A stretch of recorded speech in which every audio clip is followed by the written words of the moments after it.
Gece. Vurdum yola gece, bir kuvvet çekiyordu sanki. Yollar karanlıktı, ıssızdı. Şimşek gibi çakıyor, aydınlatıyordu yolumu gülümün ışığı.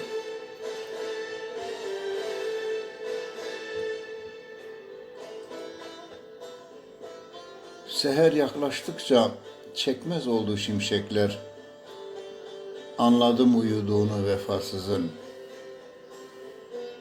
Karanlık iyice basmıştı.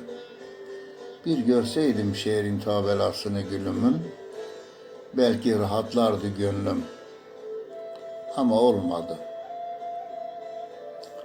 Çekildim bir kenara, başladı hayalde görüşmeler. Gözümü açtığımda gülümsüyordu camdan güneş. Haydi geç oldu diyordu sanki. Selamını bekler güneşin. Gecikme yoksa yine kalırsın karanlıkta.